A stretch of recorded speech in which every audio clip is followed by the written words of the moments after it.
Hi, I'm the Shark Daymond John. I'm Trisha Shortino. My name is Jonathan Kindness. My name is Linda Garcia.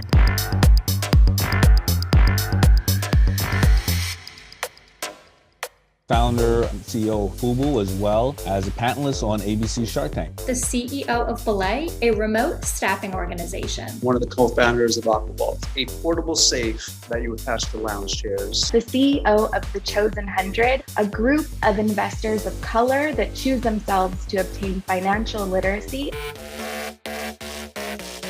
You got your hand in so many pots. I cannot keep up. 100%. Has there been any adjustment that you were like, yeah, you know what, this has actually increased productivity. Whatever happens in the future, we're going to keep this specific thing around. Working virtually has really been amazing for us. We also realized that my talent pool has now become global.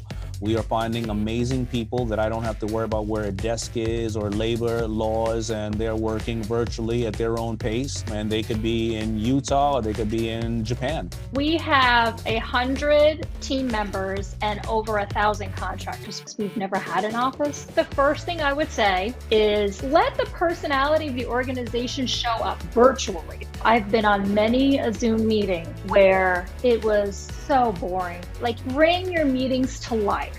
Inject fun. Inject your personality. It's why I have a hot pink picture behind me.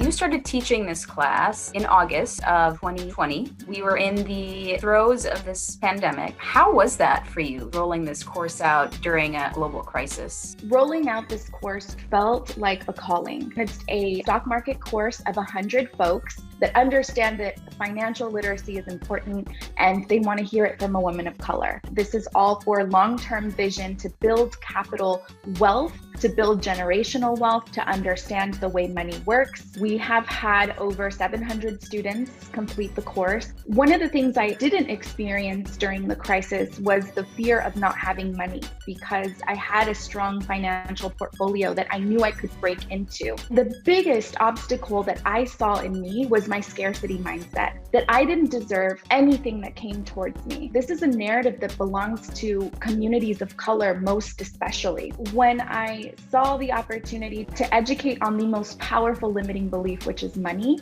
I felt like it was a calling and it was something that I needed to execute. Over the course of the pandemic, you guys came out with a new product. Can you talk to me about how creating during this time was different? It was certainly a unique learning experience. You can't read a book and it'll tell you exactly what to do and how to do. You have to learn. You have to go through the ups and downs and figure out what mistakes you're going to make and what mistakes you're not going to make. I was CEO in January and this hit in March, and that was not what I expected my first year as CEO to be. But I'll tell you what, it's on-the-job training. Learned a lot this year about people and team and morale. Huge life lessons. Trial by fire, my goodness. Trial by fire. This is a real fire festival.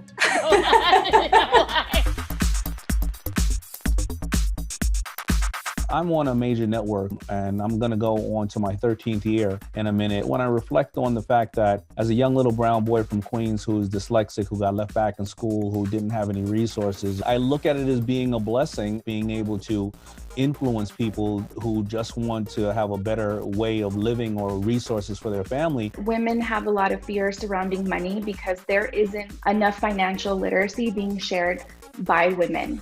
I think that when we have white men dominating the industry, it makes it really challenging to find it relatable because they are coming from a different jump off point.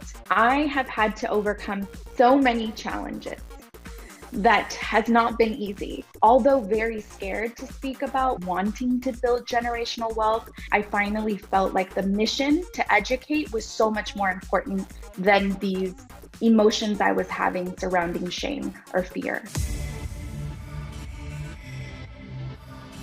Have you found that you've had to set firm boundaries where it's like, no, man, I have a family, I've got this, I've got to prioritize? That 40-hour work week can easily turn into like a round-the-clock situation. It's a constant adjustment. The Daymond John at 20 years old could sleep for 3 hours a night. The Daymond John at 51 cannot.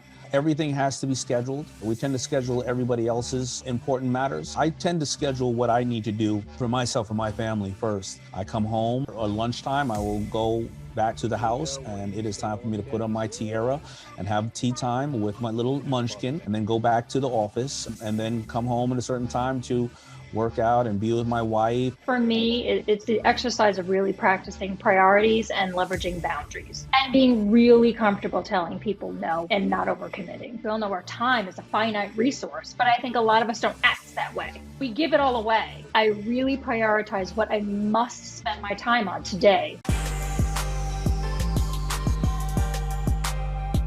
The two most common reasons people don't pursue their ideas is because of the fear of failure and the fear of the unknown. None of us had any idea whatsoever on how to invent anything, let alone bring the product to market successfully. We all had the same mindset where we didn't want to look back in 10 years and see that somebody else had the courage and determination to actually turn into reality. It takes a different type of person to say, I'm going down an uncharted path, but if you can tell yourself, listen, I have a good idea and I'm putting my blinders on no matter what, and I'm going to pursue this, you have a much better chance of actually pursuing your dreams and seeing success.